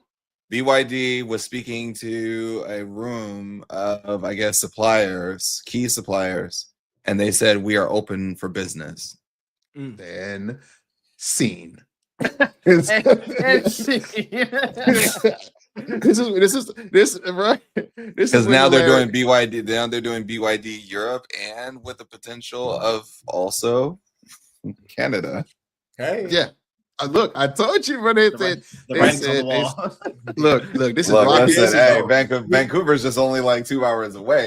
This is going to fly to see Mark. Take a trip over to Vancouver. Have a nice lunch. Pick my car up. Yeah. Hey, y'all want to go for a ride? Look, this is Rocky 4, bro. When the Russian got cut, I'm telling you, everybody's like, he cut. He's human. He can take it. I'm telling you that they're coming. And so that competition, right? He cut his nose off to spite his face. That's what it feels like so far, right? Yeah. And yeah, I mean, we'll see how this goes. But so let's do this. Okay. We didn't beat the hell out of Elon and Tesla. Mark, I know if you want to wrap it up in a nice we can go we can do better. I could have gone worse, but Mark, okay. I held back. The last thing I will say, right? Because Tesla's main mission was about the environment, right? You'll notice right now he is actively blocking the other people that are trying to save the environment in order to maintain his standing, right? He got those EV credits cut in order to hurt everybody else that needed that leg up that he can kind of withstand, sort of, right? I mean, yeah, who can't withstand? I mean, but like, and then like, again, he's cutting everybody off at the knees, siding with an administration that is like drill baby drill, like it's 2008 again, right? And the killer part is that I thought that you wanted to give a smack. I thought that you wanted to give a smackdown to oil companies. He said that in his speech. So oil. Look, man, no, he loves them people, man. And I almost feel like they were like, you know what, we can both win here, right? You go over here and you be the Trojan horse, and then when it's right, you come on back. Again, that's tinfoil hat talk. I have no evidence of that, but he's actively doing the opposite of Tesla's perceived mission and its initial mission. All right. And that's another aspect of it where it's like, okay, you're going against your own charter now. You're going against your own company's like stated goals for your own personal gain. You're not even fiduciary responsible at what you're doing at the moment now. I'm so glad that Prentice brought up that point, because it takes me back to what we said, capital accumulation. I think Elon doesn't care about that at this point in time. I think it's more so about power, right? You're already the richest man in the world. It takes me back to a conversation we're having in the group chat. Money versus power. Which one would you rather have, right? Like, why? I don't care about my EV cells being down right now when I control the single most person that has the most power in the country, right? Like, so it's, yeah, the short-term hurt that he was talking about was, all the stuff that they're doing, right? But if I'm behind the scenes pushing the pieces, why do I care, right? I mean, it goes into the whole conspiracy with the Rothschilds and things of that nature, right? Like, I think that's like his next step. Like, he's like, I want power. I'm already rich. I want power. So yeah. So okay. With that said, and I can see Marcus over there just busted at the seams. Look, he ready. Look at him. Look, I'm gonna put him on the good. spot. No, I'm good. I'm about to put you on the spot. Hit me. Oh no. You put something out there that says if this drama doesn't end and the U.S. doesn't get back to sanity, 2027, game over. This country is done. Uncle Charles said, and I quote. And I quote to everyone who doesn't listen, I'm going to save this post for you right here. He gonna frame that. He gonna frame that. Put it in his office. I already took a snapshot of it. Africa is ready for y'all, man. Let me ask you this, Uncle Charles. Have I deleted that tweet? No, you didn't. Have I deleted any tweet? You don't delete your tweets. You gonna pin it on his profile at one point? Yes. He gonna pin it. I did pin it to my profile. Oh, I'm gonna revisit this. Look, so that way you don't forget. Look, so what's the question? I'm sorry. Yeah, break it down. Where we going? 2027. That's 2 years from now. That's not that Africa. What? I mean, no, we're in full blown recession. Ultimately, honestly, at that point in time, you can no longer say that America is the greatest country in the world anymore. If everything goes exactly if everything goes to crap, yeah, and we don't get everything together, yeah, we got a solid 2 years. Think about it. You got countries that don't want to buy U.S. bonds. We need that international money. You're okay. Let's. In what world, Uncle Charles, has Europe's stocks ever looked attractive in comparison to U.S. equities? Right about now, they look real good. Yeah. Okay. So yeah, I stand on that. I stand on that. I say that, honestly, the way that we are moving right now, and I think Obama said it best back in 2012. He literally gave everybody the early heads up warning as it pertains that this is the playbook that you do not want to play by, because if anything, it will not help. You know what? I can find the Obama comment. So then that way, instead of just hearing it from me, I ain't no cap in my rap. Look, I knew I was going to open up that can of worms when I saw that. I was just like, while he's looking, right? Just look at it, right? We normally go through cyclical recessions just normally, right? That's just normal. And that's when everything else is going right. That's when all our international connections are still connected. That's when all of our non-trade agreements are still agreeing, right? That's when we're not beefing with our best friends, right? And so when you multiply all of that, then you're talking about the debt crisis that's going to come to a head.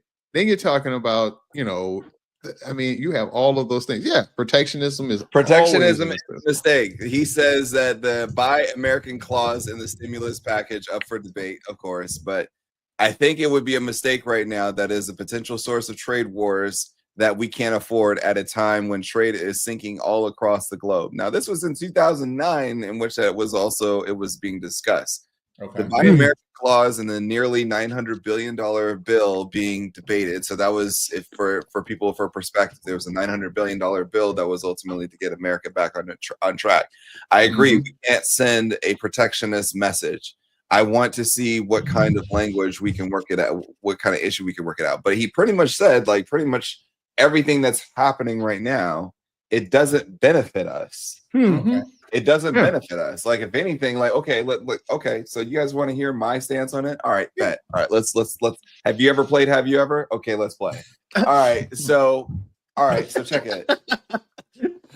Tariffs. Everybody knows that it doesn't hurt. It doesn't help the companies. It doesn't help the country. It doesn't help the consumers. It hurts them because ultimately they have to spend more. So now, if you live in the U.S., where essentially a lot of the areas as it pertains to cost of affordability is ridiculous, you got people that are going to have to choose to move back home with their families, or either get roommates or whatever it is with families. So you'll see families moving in with families, in order to be able to have some form of affordability. Let's talk about it. It doesn't help anybody. It doesn't even help the companies because ultimately you're stunning their growth. If they're only focused on the US market, then essentially it's going to cost. Like, the reason why we enjoy the things that we do is because of the fact that it doesn't cost so much to make. Imagine if an iPhone was made here in the US. Boy, I'm getting Android. We're in trouble. Like, you would be having people run the Android. Like, I mean, like, I'm getting a Pixel. Or they'd be going to flip phones. Look, people would be looking for Nokias in pawn shops. Yeah. So again, like, you know, you got to put it into perspective. Okay, let's should we play another? Have you ever played? Okay, let's play. I like this game. All right, let's look at, say, for example, this idea as it pertains to cutting back on government staff. And you're trying to run it like a business. The U.S. government wasn't never created to be ran like a business. Like, okay, so you cut all these departments. Like, let's say you gutted the Department of Education, right? Well, what's the number one thing that's hurting schools right now? Education. No, it's not. They're hungry. They're starving. Hungry. The kids are starving. They're hungry. I don't care what you're trying to teach me if my stomach's rumbling, and that's coming from a 12-year teaching vet. I don't care what you got to say to me if I'm hungry. I can hear my stomach over you. That's all I'm hearing. That's a fact. Bring back the It's like if you're taking away free lunch and everything else and things in which they were once upon a time affordable and not making them affordable, then the question is, it's like, okay, yeah, we're going to do all this protectionism, but then at the same token, but what is it that you're truly protecting? Like, you know, Americans really benefit the fact that essentially that we have global trade, we have this global supply chain for things to, one, be affordable, for two, also for these companies to grow, that also produces jobs. I mean, like, you know, people are saying that we're shipping jobs away, but like, you know, last time I checked, a lot of these companies have under their employ of like over, what is it, 20,000 people that work underneath their companies, especially like if you're looking at Apple, JP Morgan, or any of these other companies out there, they employ a lot of people. When you sit back and say that essentially that, okay, hey, that we're protecting ourselves from all these other places, you know, I don't think that people have literally fully read the assignment. I feel like this is what it looks like when you try to chat GPT your way into like taking the exam. Again, so hey, look, 100. Hold on, Tunde. Mark, you gotta be specific. They're taking black jobs. They're shipping black jobs. That's just, you know. The black job. Again, 1,000%. Again, when we started this whole conversation, and I was hearing that, you know, Elon Musk is this very brilliant, smart man, I was kind of very conflicted because reason why I was in conflict is that what part of it is it luck or is it brilliance, right? It's a mixture of both. Okay. I mean, here's the easiest quote, Tunde. You're average until essentially that you prove something right, and then all of a sudden you're genius because of the fact that you were right. Because you were right, yeah. The reason why I'm bringing this up is tying this from the beginning back to what we're talking about now. Is that when I heard Elon at the Oval Office, you know, talking to the press, I think, Mark, we had this conversation, and I was like, is he 100% there? Is he all right? And you said, well, anyways. Man, look, Elon's public speaking that's not his gift. It's not his gift at all. It's not his gift. You know what Elon is in some ways, right? He's kind of like one of those creative players where like you slide the thing real far, like the G is, but you don't have enough points for like public speaking or like, you know, like non-cringy social build a stuff. Character. He got only one bar. I'll put 97 on like smarts and intellect and planning. I only got 4 left for compatibility and being human and empathy. And I ran out of dumbness, right? And that's kind of what you're seeing with that, right? So fair enough. But again, when you're a CEO, because Mark, you just said you can't run the U.S. economy like a corporation, but no, you can't. Even Elon in Tesla, you're not just saying I'm going to gut out this, you know, departments and all of that stuff. You want to see what are the unintended consequences. What can we get by? Do we just, you know, reduce certain workforce and all of that behavior does not constitute of a a brilliant mind, right? And that's where I'm coming from. Is that, well, are you doing a knee-jerk mind. reaction, or It's a brilliant mind. what is your end goal? I would say it's a brilliant mind that did well on one specific type of sport, but thinking that they can walk into a whole different, like that'd be like me being an amazing basketball player and then saying, okay, hey, at the end of my basketball career, I'm saying that I can go over and be a boxer and box with Terrence Crawford. No, you're going to sit this one out. Like, and I think that that's the best analogy that I can give you. And I think that a lot of folks are thinking that essentially that you're going to hire all these business folks that are ultimately in the sense that, okay, hey, you're dealing with taxpayer dollars. Okay, so I'm going to keep it going because honestly, like we want to discuss, we don't want to make this the full on Elon Musk show. Let's talk about it, shall we? So you say that you want to give tax cuts to, like, you want to make sure that there's tax cuts and everything else. Okay. So if you're doing all this cutting, where does America's tax revenue, where does the revenue come from to keep America running? Tariffs, they're a beautiful thing. Tariffs. Yeah, but that's the thing though. It's like if you're doing tariffs, then there goes the tax credits that you just gave to the American people. I didn't say it made any sense. I just said what Yeah, was like, said to our president. To the people watching. So I'm saying to the people watching, if you want to think about it, like, okay, hey, if you want to treat it like a business, okay, let's treat it like a business. Businesses are judged by their cash flow. Businesses are judged based upon revenue and expenses. Okay, so let's do a breakdown. The U.S. brings in X amount of revenue every year. The more that you continue to keep cutting from that revenue, does the expenses stop? Okay, if the expenses don't stop, or let's say that you stop the expenses. So now essentially it's like the reason why you can't look at it as a business because of the fact that even those same jobs that don't produce any significant revenue keep the actual engine itself running. It's not made to produce revenue. It's made to be there so that way everybody else in the United States that doesn't work for the United States government can produce revenue within the United States. So then that way that revenue is taxed and essentially it goes to where it belongs. Okay, so we say that we also want to cut taxes.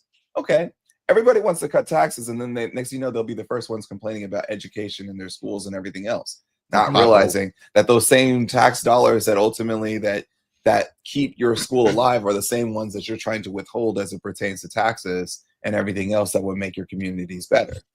So it's like, and that's what I'm saying. It's like you can't look at it as a business because as a business, they don't care. They're just gonna be like, look, as a business, I produce this product. Do you want to buy it? Do you not? If you don't want to buy it, that's fine. Somebody else will buy it. And then essentially there'll be revenue that will come through. And ultimately, I'm there to appease my shareholders, the stakeholders within the company. I'm here, like every CEO follows the same playbook.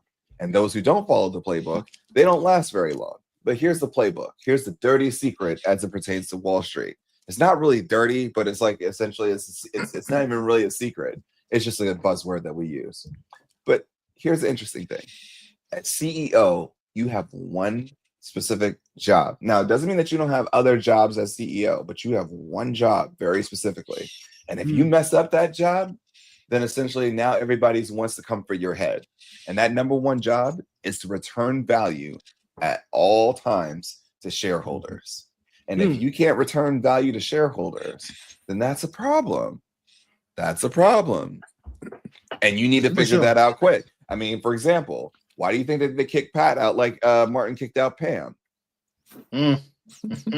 Because of the fact was Intel was not bringing any value. It wasn't returning any value to shareholders. Look, there's a lot of company CEOs that out there that might be on the chopping block. But again, why do you think that certain people within Wall Street ultimately get fired from their jobs? Because they got one job. Your job is to beat the benchmark, which is the S&P 500. Without question. Look, don't get cute with it. Look, this is the focus. If you find something that's dope, great, run with it. But it better be right. Because if it ain't right, and if you haven't even beat the benchmark, and let's put it into perspective, the S&P 500 is in correction. If the S&P 500 closed today, and if you're at negative 20%, then you did not beat the benchmark. I'm sorry, you need to pack your things and you need to be up out of here. Wow.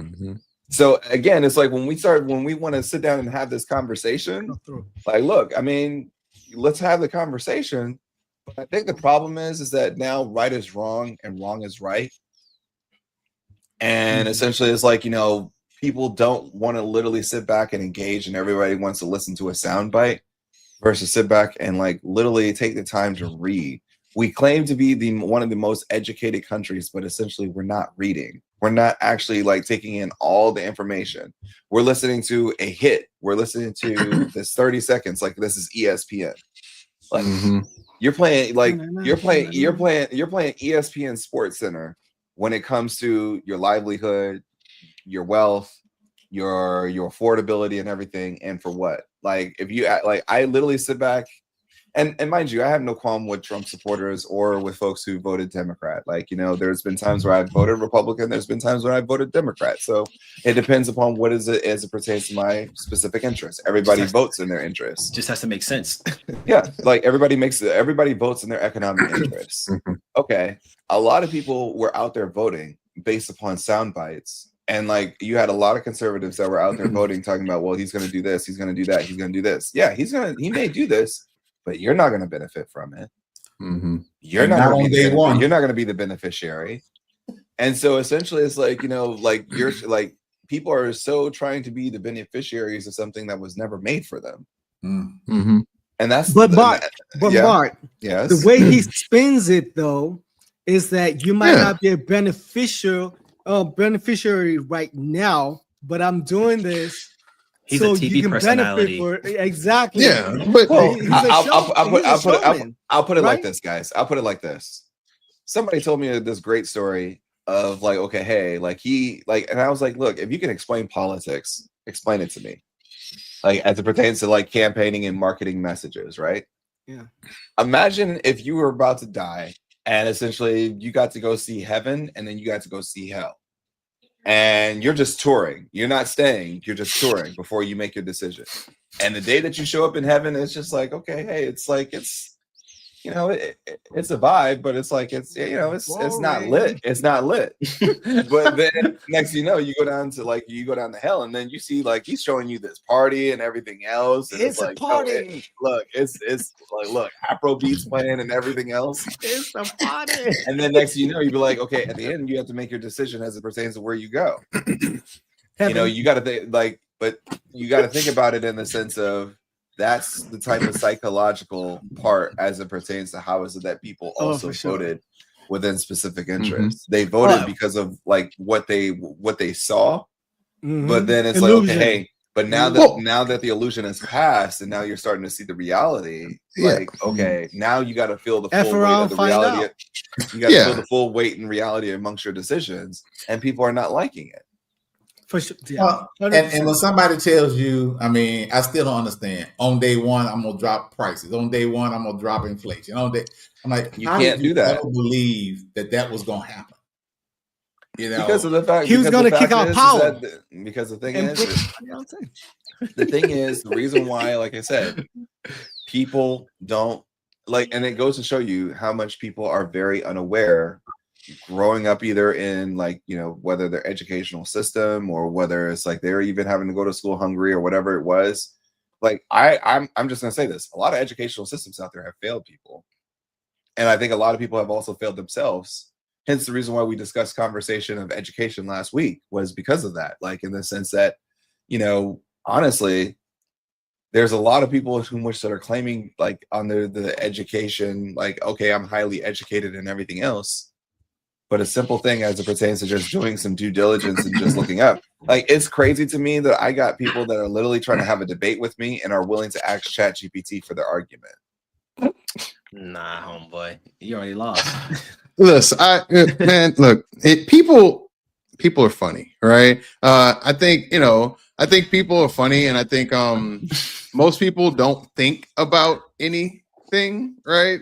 They don't plan things. We've had this conversation, right? I call them pinballs, right? You know, you go play in the pinball machine. Basically, that ball gets slapped from one side to the next. It doesn't have any agency. It doesn't have any ability. It doesn't know what it's doing. It just gets slapped to one place to the next, and it winds up somewhere until eventually it winds up in a gutter. And that's kind of how most people live their life, right? They don't have any plans. They don't have any things. They just kind of like, oh, I'm here now. Oh, and I bounced into here, and it's always justifications. Well, I'm here now because of this, or I'm this and that. And then there was always this like theory called the embarrassed millionaire, right?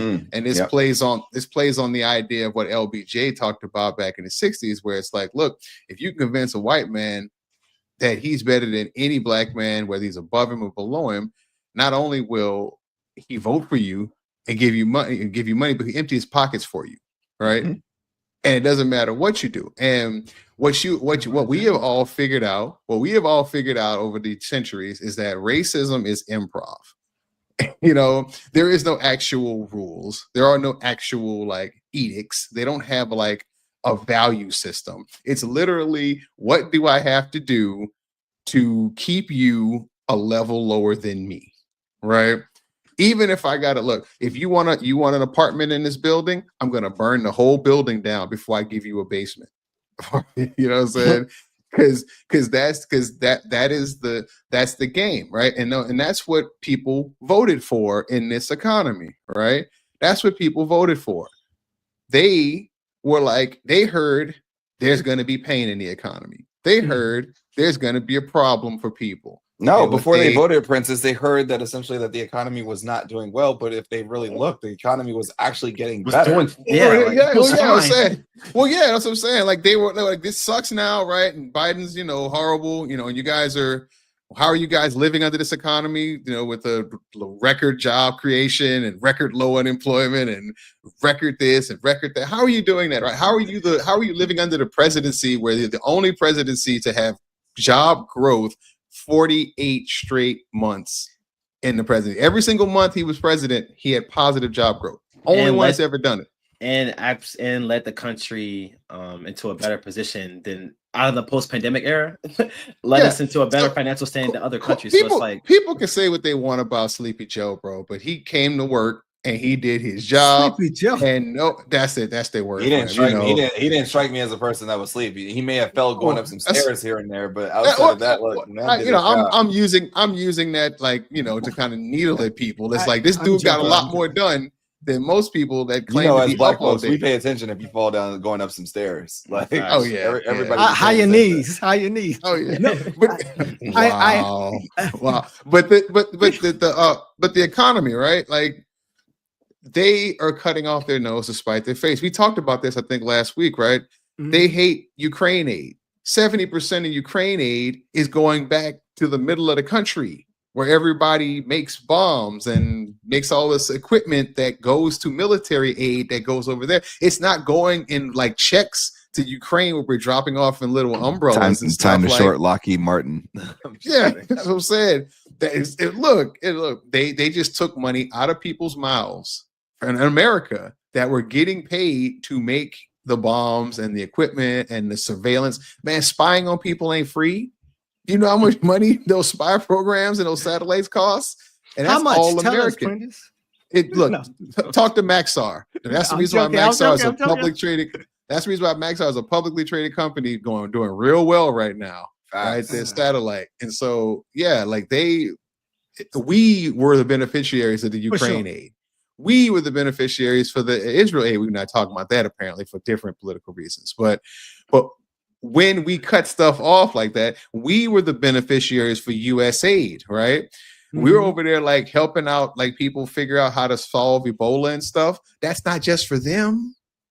COVID. That's for us. Yeah. That's for us, because eventually somebody's going to get on a plane and wind up here. And if we haven't done the research and haven't figured it out and haven't tried to keep things straight over there, we're going to have a problem. We're giving ourselves measles, bro. Come on now. Like this is a self-owned. This is like that meme where like the guy's riding on the bike and he just sticks the stick out and like flips himself over the stick and just sits there. And it's like rethinking his life. It's like you did that. And it's like, stupid anti-vax, stupid Democrats made this to me. And it's like, no, bro, you didn't want to anyway. Yeah, so I 1000% agree with you, Princess. Sorry, I don't mean to cut you off. You're good. I just wanted to bring this in just real quick. So I think no matter how smart you are, it's really like a herd mentality, right? The way we think about things in America is no, bro. We're beyond herd mentality. This is a cult. Can we literally call spade a spade? Like, Call this us is bro, like, state. look, they were bro. all they were How many- all like, how wearing many ear spades you got in your bandages. hand? Look, I They got were all two in a wearing ear possible bandages right like him. This is Yeah. this is a cult. Like, this is a cult. Like, people are literally living in a cult. And honestly, I think that they're too ashamed to admit it. And I think that they're now starting to admit it, and they feel terrible about it. Like, you're starting to see evidence of a cult. Like, the fact that essentially, like, bro, like, people have been sitting back and telling you for X amount of years. Now, of course, you got your hard-headed folks that are just going to ride it all the way till the end. That's what I was But gonna say. So there's some people that but- double down, right? Hey, look, triple. go. Triple At down. this point, you're triple downing. Yeah. But Yeah. I think that honestly, at this point, like, yo, like, this, like, we're starting to see evidences of a cult. You mean to tell me that they don't do nothing wrong, and yet at the same, like for example, your spouse gets laid off. Oh, well, they're doing it for the good of the order, but yet you got to figure out how is that you're gonna put groceries up. We gotta eat. They still talking about voting for him. Yeah. My wife got deported. I know I voted for him, and I'm still kind of thinking about voting for him. And they just made a mistake. Yeah. Like, do you still approve? Yeah, I still approve. Really? Yeah. So again, it's like, I'm looking at these things and I'm like, look, I think that we need to get to a point. I think, well, and that's why I said 2027, Uncle Charles, when you asked me that question, 2027 is going to be that day of reckoning where the truth is going to have, like, you can't run from the truth. You can't hide from the truth. The truth is just going to have its day. And it's just going to smack the country dead smack in the face. And essentially it's like, look, the people that have been sitting back and saying, I told you so, either they're going to make one of two decisions. Either they're going to stick around and they're going to become your leaders, or two, they're going to be out and they just going to watch you from afar. Mm-hmm. So let's do this. So we know where Mark stands.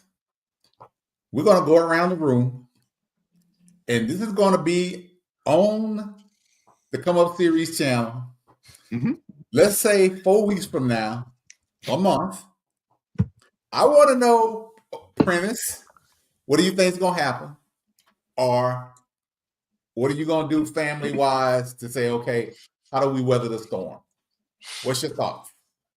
Okay, so I mean, 4 weeks from now, black folks already know how to weather storms, but okay. yeah, I was about to say, look, I told you my hurricane metaphor last time. Like I already got like plywood and I got tornadoes. Canned food and look, man, I know how to survive storms, man. And the beautiful thing about like black people is that Mark's right, man. We've kind of been here.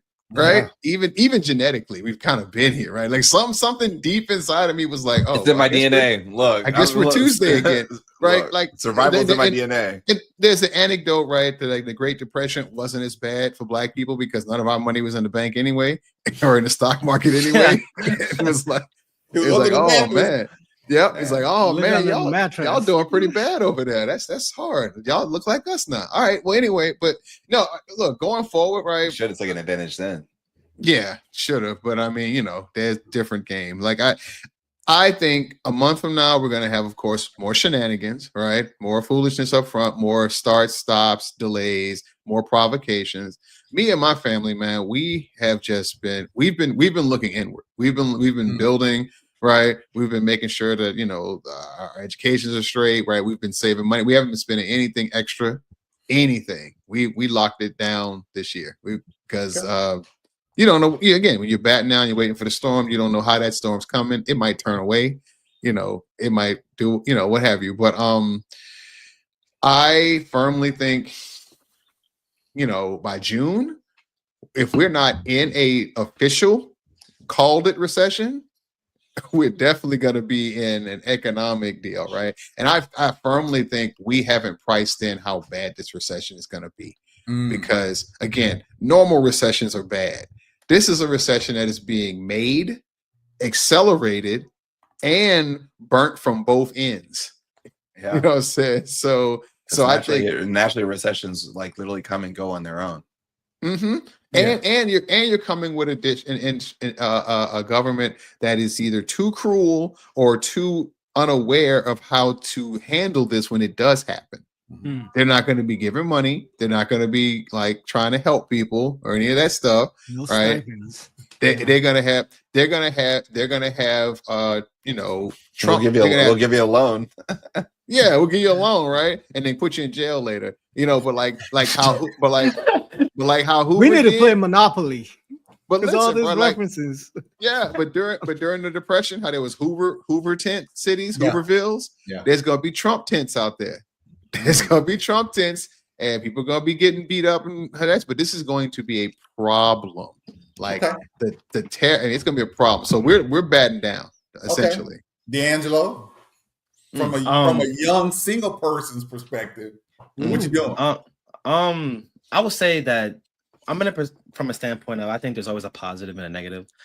This administration has really made me hunker down and really study the things that are going on because I wasn't heavy into politics, right? But now I'm kind of on beating the same drum of like, okay, I need to really be studying what things are transpiring, especially since I'm a recent trader, recent investor. So it's like I need to be studying how this is actually affecting my pockets, how this is actually affecting my portfolio. It's I'm in the same, like I said, same beat of like I have to sit down and have to talk with some of my older relatives too. How are we going to weather this? Because, like I said, it's hitting home where like people's Social Security is they're kind of tense. Like they don't know if this is going to be coming in the next 6 to 9 months or a year and a half. So now it's like, okay, now how do we navigate this tricky arena? How do we make sure we start bringing in income? Because things are not going to get less expensive, right? Okay. And it's also from the same standpoint. This is not pertaining to your question, but we're making cuts in areas that just doesn't make sense, right? The two main spending categories of the government is what?